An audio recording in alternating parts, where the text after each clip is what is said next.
Hello. Good afternoon, and thank you for waiting. Welcome to the teleconference of Tegma Logistics for the discussion of results in the second quarter of 2023. We have with us today Nivaldo Tuba, CEO of Tegma, and Ian Nunes, Manager of Investor Relations. We mentioned that this is being recorded and that all the participants will only be hearing the teleconference during the presentation of the company. After that, we will start the question and answer session when more information will be supplied. If any of you need any help during the call, please ask for help from one of the operators typing *0. The replay of the event will be available right after the closing of the event for a period of 7 days. Therefore, we'd like to pass over the microphone to Nivaldo, President of Tegma, who will start the presentation. Senor Nivaldo, please continue. Good afternoon to everyone. I am Nivaldo Tuba, CEO of Tegma. In the name of all the entire company, I'd like to thank you for your participation in one more teleconference of results of earnings. I would inform you that exceptionally in the event of today, we will not have the participation of our financial director and relationship with investors, Ramon Perez. This absence was programmed due to a participation in a course in advanced management in the INSEAD in the overseas. With that, our manager of investor relations, Ian Nunes, will handle part of the presentation today. We also have the support of Felipe Fogassa, a member of our investor relations team. As is customary, we'll start our presentation on slide 2, where the participants can see the disclaimer with respect to our prospective declarations. In slide 3, we'll talk about the highlights of the third quarter. The first point we'll mention about the approval of the payment of dividends and interest on capital, reference to the first half of 2023. We will distribute 37.6 million reais, equivalent of 57 centavos per share. This will correspond to 50% of the net profit of the first half of 2023 and 59% of the adjusted net profit for the constitution of the reserves for fiscal incentives. These will be paid on the 17th of August, benefiting those stockholders who have a stockholder position as of Tuesday, the 8th of August. These amounts will correspond to a dividend yield of 2.6%. Following that, we'll bring the considerations of the administration of Tegma with respect to the program of incentives of the government for the purchase of vehicles.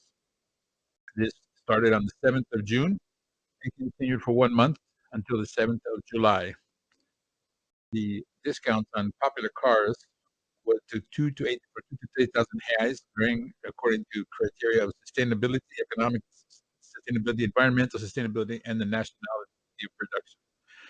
The management of the company identified negative and positive points in this program, which will be discussed in the earnings release of this quarter. Among the negative points, we point out that the announcement of the program was early, made on the 16th of May, which impacted negatively sales between the second half of May and the beginning of June. Beyond that, direct sales, especially two rentals companies, which were waiting to see if they would be included, went into the period of the exclusivity of discounts for individuals. Finally, the company's stocks, due to the disconnection between the program and production and sales, the production grew greatly in May and June. We understand that the principal factors generate production halts in the following months, and not the question of structural demand. As we said previously, there are also positive points which are worth mentioning, as there's a spontaneous discount on some companies beyond amounts offered by the government for several models. In fact, for models which were not even eligible in the program. With that, we were able to observe a change in the mix of sales in the month of June, which uh, privileged uh, lower priced cars in detriment to the more valuable higher priced cars. It's an important effect was that it was the maintenance and the reduction of prices and discounts for certain models, something that happened even after the end of the program in the month of July. But as the third highlight, we spoke about the cyber attack, which hit the company and its control companies, which suffered in May of this year. We answered quickly to reestablish our activities, being able to guarantee the maintenance of our services and our controlled companies without any impact on our results. And the fourth highlight, as was mentioned in the earning results call, we're very happy to communicate that we conquered for the third time, the Certificate of Great Place to Work, GPDW, and which motivates us to continue with our initiatives aimed at creating a professional environment more and more diverse, collaborative, and innovative. The fifth and last topic talks about the first integrated report of Tegma, which was presented on the 14th of July this year. This release is a mark of transparency and integrity with respect to the initiatives developed by the company there's environmental, social, and governance areas, as well as the future goals established by the company. The integrated report is available in the digital media of the company, as its institutional site, the IR site, LinkedIn, Instagram, and Facebook. Now, going to slide 4, we're going to talk about the principal data of the vehicles market in Brazil.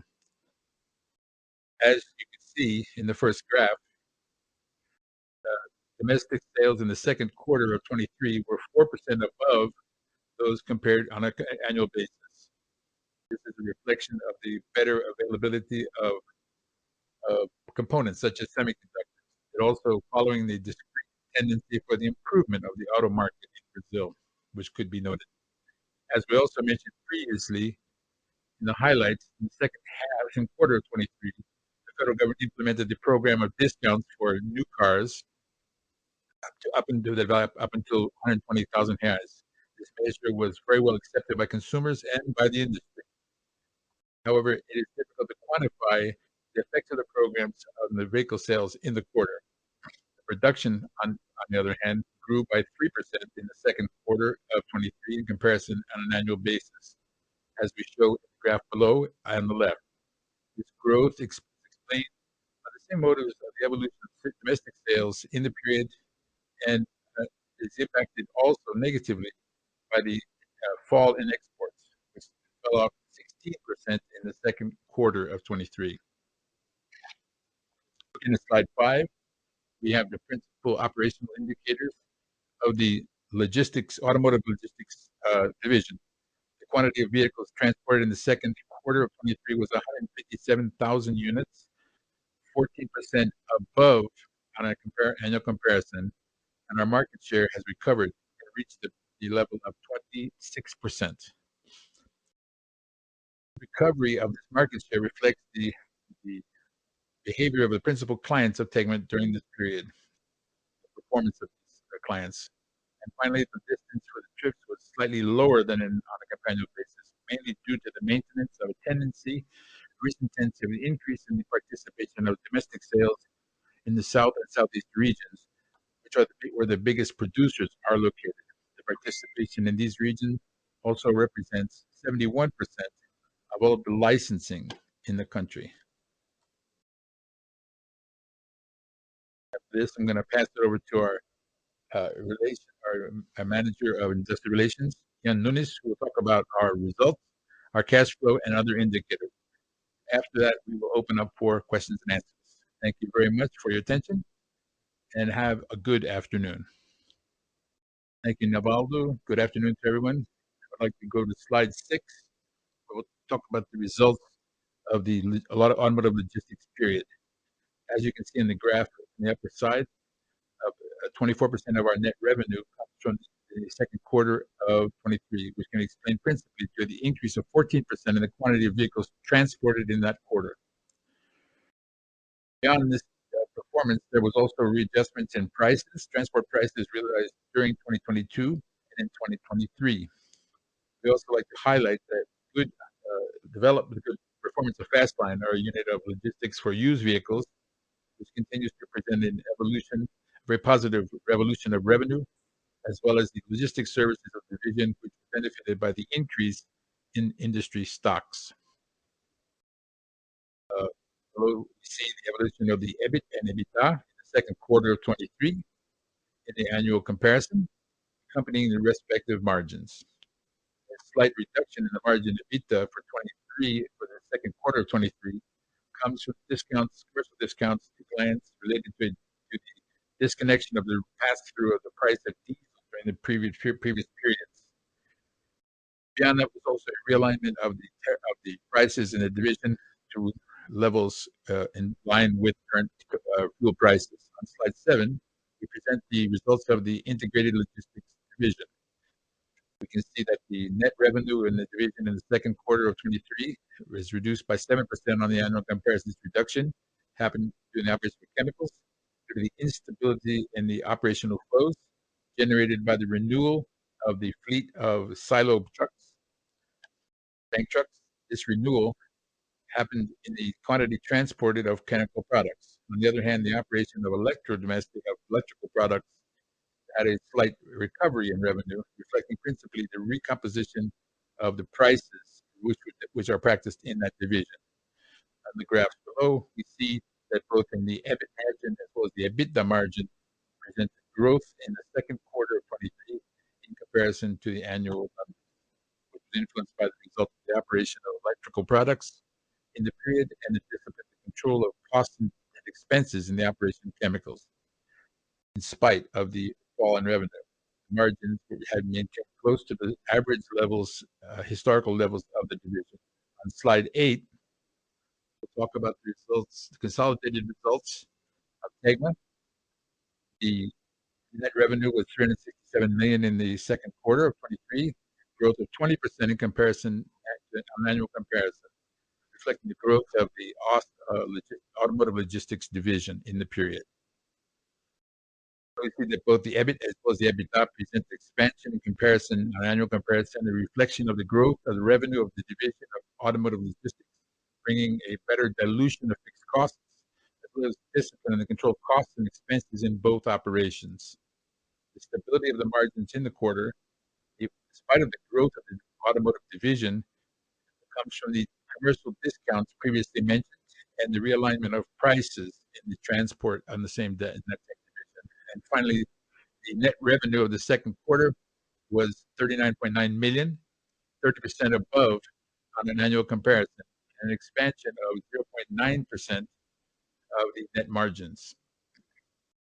Evolution is the fruit of the growth of the results of the operational division of the automotive logistics division, and the financial results, even more positive, are consequent the generation of cash and the structure of capital, which is deleveraged.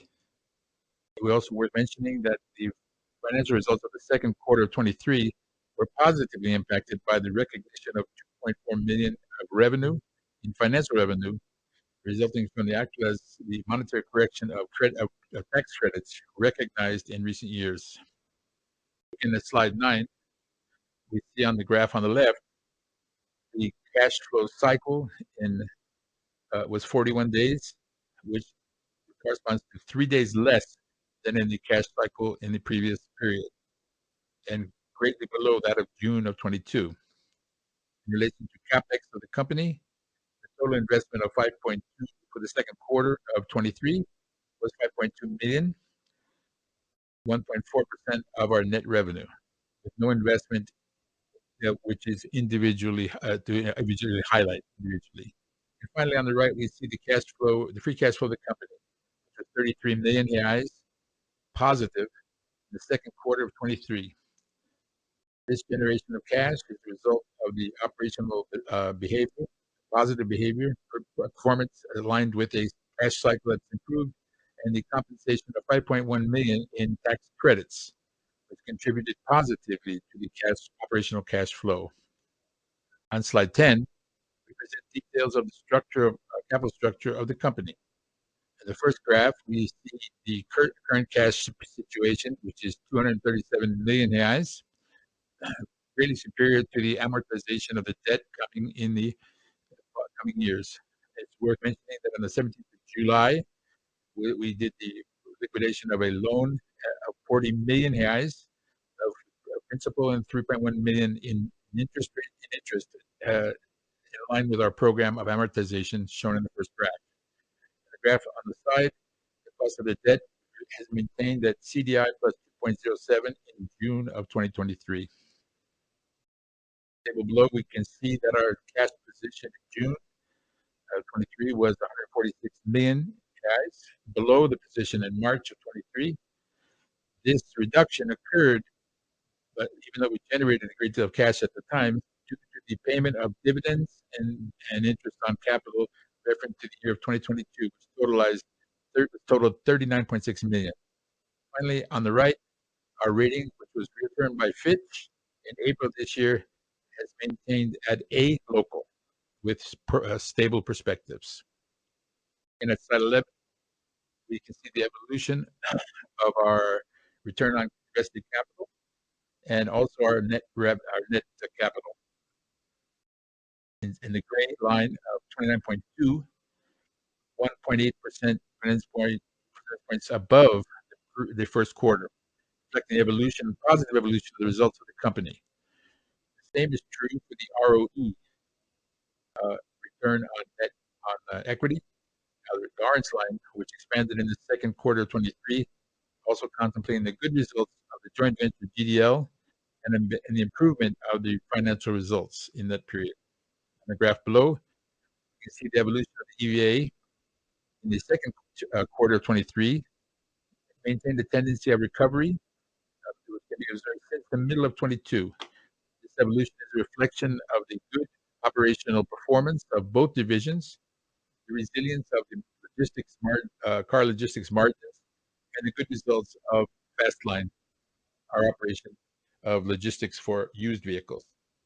On the right, we show a history of dividends and interest on capital paid by the company. On the gray line, we indicate the payout of the distributions, the anticipation of profit for the first half of 23, corresponding to 50% of the net revenue, or 59% of the net revenue, considering the reserves for fiscal incentives. On the orange line, the dividend yield for the last 12 months corresponds to 8.1%. Finally, looking at the last slide, we see the behavior of our stock in the compared to the investment index. As you can see, they showed a performance above that of the stock market, in spite of the uncertainties of the automotive sector. This performance is a reflection of the operational resilience of the company, as was shown in the graph below. And these shares of Tegma are shown in multiples above the average, as well as occurs with a good part of the listed companies in Brazil, influencing the macroeconomic scenario still in recovery. With that, I'd like to thank you all for your attention, and I open for the section of questions and answers. We will now start the question and answers period. Make a question, please type *1 to remove your question from the list. Your Nivaldo will answer the question. Please wait while we collect the questions. Thank you. First question comes from Luis Capistrano, Itaú BBA. Please go ahead. Hello. Thank you. I have two questions. I'd like to understand. We saw the impact of the government's programs, and if that's over with, or if that will come back somewhat before that program started. which gave us was looking very poor, and we're finally seeing a fall of interest in relation to any type of reduction. I'm sorry if I had a problem with the audio here. I'd like to hear a little bit from you about perhaps if there's a tendency in the coming months and understand how is the market overall in relation to these new variables. The second question is in relation to certain type of news, which is the entrance of the BID, which further prices very low, and all of the all the car companies have lowered their prices due to that. If this has an impact on other types of vehicles, that this might change the.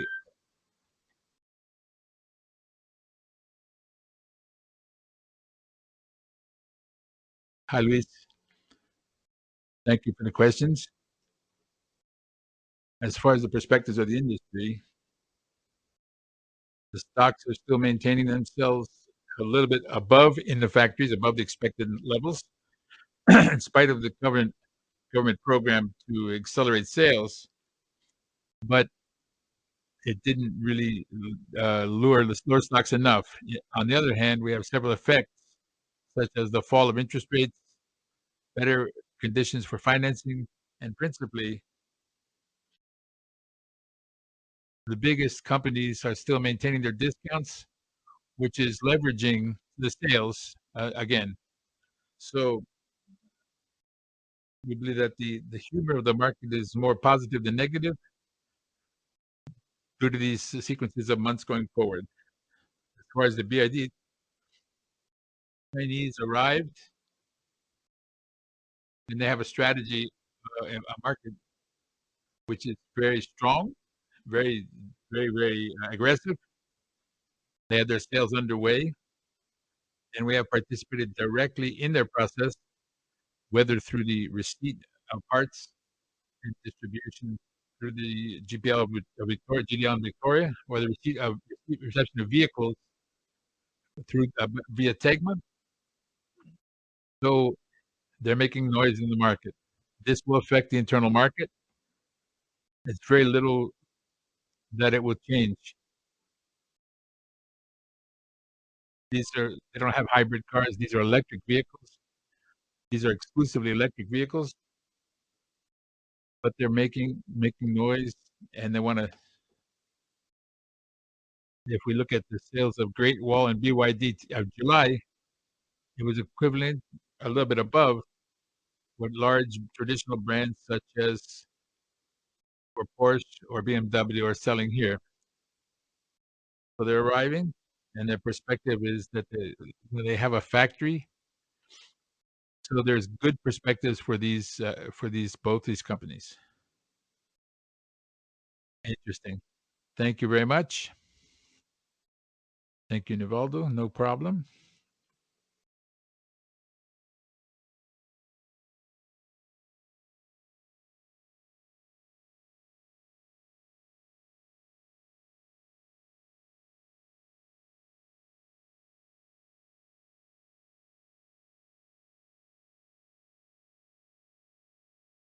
Good afternoon. This is Ian from Tegma. I'm going to start with a few questions that we received through our podcast, through our broadcast. First from Thiago Duarte. Good afternoon. Congratulations on the results. In terms of market share, does that have to do with new clients,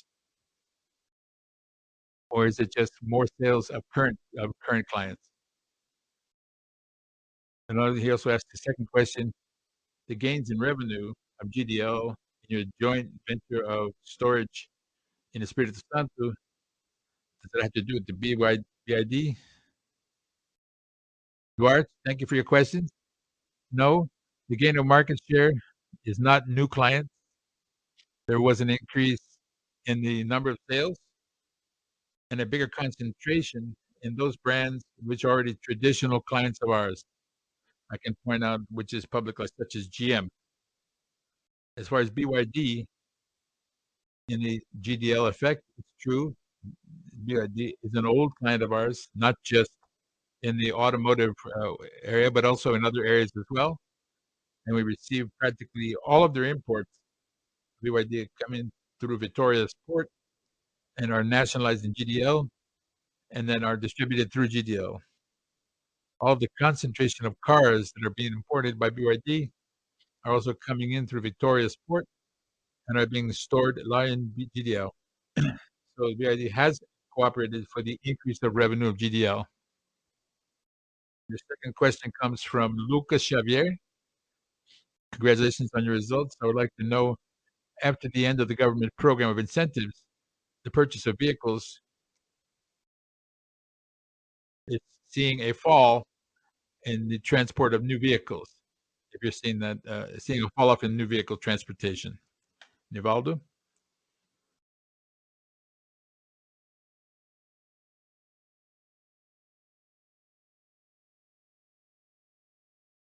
Thank you, Xavier. No, we're not seeing that. We're not seeing that that effect. The levels of are being maintained, even because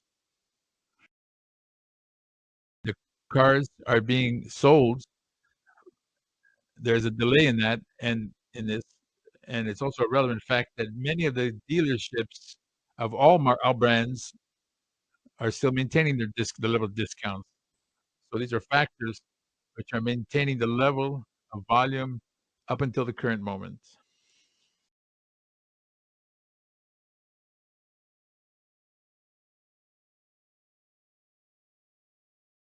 Davla Dutarpan, congratulations on your results on the robust and recovery of market share. What is your expectation for your market share going forward? And how do you see the level of sales in the vehicle market in the second half of the year, second half of 20? Let me answer this. I think that, as everyone knows, our market share, we have no way to really control it. It's the conquest of new clients, as we have done with BYD, and the evolution of our market share is a consequence of the evolution of the market share of our clients. So we have had a recovery in relation to 22, as Nivaldo mentioned, due to the recovery of the sales of GM. And going forward, it's very difficult for us to say what will happen. It depends exclusively on the performance of our clients. As far as the volume of sales in the market, in the new vehicle market in the second half of 23, we have this. We're looking at this. It's the beginning of the interest rates, falling interest rates, and when we see the discounts of some vehicles, the price of some vehicles on the part of some dealerships and companies, oh, all of this makes it difficult to foresee, but brings some positive impact so that we are confident that the second half will be even a little bit better than we expect. However, it's difficult to make any prediction in that sense. Another question from Richard Blatter. Good afternoon, Nivaldo and Hamon. Congratulations on the results. Can you please tell us about the perspectives of the financing conditions for new cars for retail sales of new vehicles, please? Thank you for the question. I think this is a question which is a problem for the entire economy, not just the automotive sector is even more critical due to a high level of non-payment of debt and to pick up. It's still difficult to recover these vehicles from clients. So these are restricted points, but I think we can say that we're at an inflection point. The fall of the interest rate indicates this tendency, the association of the financial companies and the car companies, gave an interview which indicated that the second half of the year will be very positive, and that the car companies in the short term plan to do a revaluation of the interest rates for their financing plan. And I think additionally, there are several points which are not yet possible to calculate. For example, the guarantees, which has a lot of potential for the financing of vehicles starting as soon as it was approved, which will improve the level of guarantees of the banks, helping the banks to have the real estate as guarantees. And a more relevant uh, item for the sector, which was taking away the guarantees law, it's a different the different legal projects which are in Congress looks to the dejudicialization of the recovery of these vehicles. So if this is approved as it is, it has a tremendous potential, a positive potential for the automotive sector. So answering your question, this is an inflection point, and we believe that things will improve going forward. We have a question from Marcelo from BTG. Congratulations on the results. Can you please uh, talk a little bit about Fastline?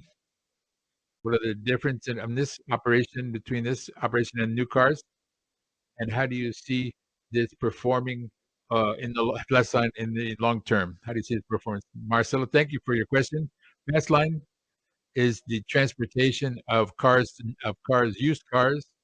It operates nationwide. The biggest difference is that it can be operated with goosenecks in long trips, but for short trips in urban areas, basically, it operates on platforms or tow trucks. The client is a little bit different. The client from Fastline are principally rent-a-car companies, individuals, insurance companies, and finance companies. It's an operation which has historically been performing with a constant growth, reaching volumes always above the numbers which are budgeted, and gradually, with a growing margin, getting close to the margins that we have in the operation of new vehicles. It's an operation which has a horizon, a growing horizon.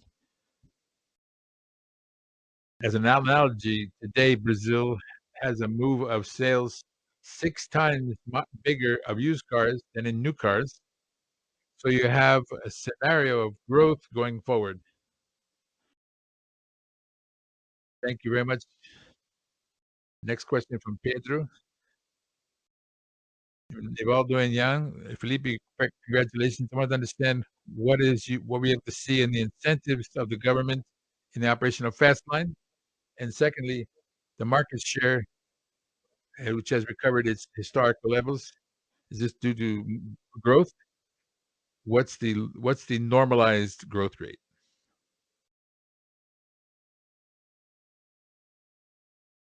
Thank you, Pimenta. Uh, Fastline has been favored by this. Once there's more new cars being sold, then there's more sales of used cars as a consequence. As this transport of used cars, consequently, which there was also a movement of for fast lines. So we felt yes, a positive movement in that in fast line. As far as market share, recovering its historical level, as we mentioned here, there was a growth which comes from larger sales by GM, which is a very relevant client for Tegma. As far as the normalized level, it's difficult to say. For us, the bigger the better. But we're seeing that historically, that the recovery after this pandemic of this level. Go past to the next question. We already answered part of this, Eduardo. Good afternoon. Two questions from us. Can you comment how to evaluate the sales of vehicles in July? And how do you see the strategy of BYG and what are the perspectives? The second, we've already answered. Nevaldo already answered. So I'm going to go for the answer the month of July for him to answer. Eduardo, July was a surprise. The month of July, we were working with a sales of 8 or 9,000 cars per day, and its level reached 10,000 cars per day. So effectively, there was positive performance in July. Difficult to quantify that. How much of this was organic? We had a delay of approximately 15 days between the sale of a car and the vehicle being licensed. Part of the performance of July is the leftovers from the government program in June. In July, there was also a stock due to the fiscal situation. The rent-a-car companies also cooperated very positively in the month of July since they were held back due to the delay in the release on the part of the government. So this wound up concentrating sales for the rent-a-car companies in the month of July. The highlight of the Volkswagen brand, which got close to Fiat in market share, the Polo, which is a car which has its sale always in average levels, took off their level of sales. Several resellers maintained their discounts or offered special discounts for this government program. And so these are measures which happened, which wound up making it possible to have this growth in the month of July. And finally, as I said, these two Chinese entrants, BYD and Great Wall, were very surprising, overcoming the sales of BMW and others. Next, the question from Rodrigo Smich. Good afternoon. Can you please explain in more detail the question of the operational flow in relation to the fleet operations? This is the following, Smith. One of our big clients, our principal client in this line, came from a rule from the time of of the, the metal tank trucks which bring their products. In that way, we've had to change our fleet, which is a process takes time. It's not something that we have to purchase, manufacture these tank trucks, and put them in operation. So we have the purchase of these tank trucks with programmed deliveries, and so little by little, we're getting our fleet up to this new client for this new client. The tank trucks, which are older, will be utilized in other routes. So it's a question of until we have the receipt, the effective receipt of all the tankers which have been uh, purchased and are in production, and part of them have already been received.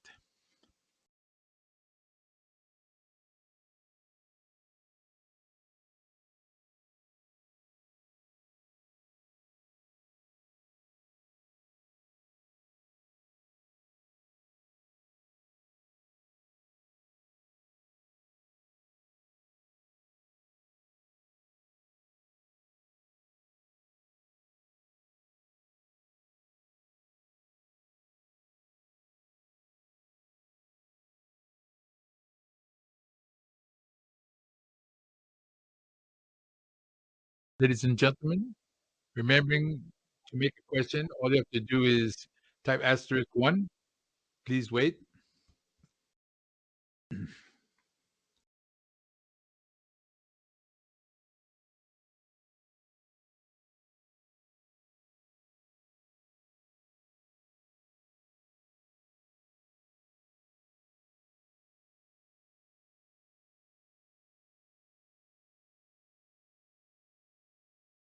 Ladies and gentlemen, please wait. Please stand by. Once again, if you have a question, please type asterisk one. to make a question.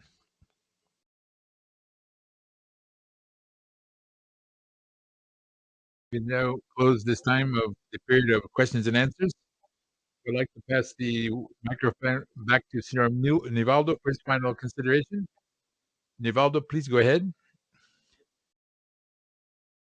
Thank you very much for your participation.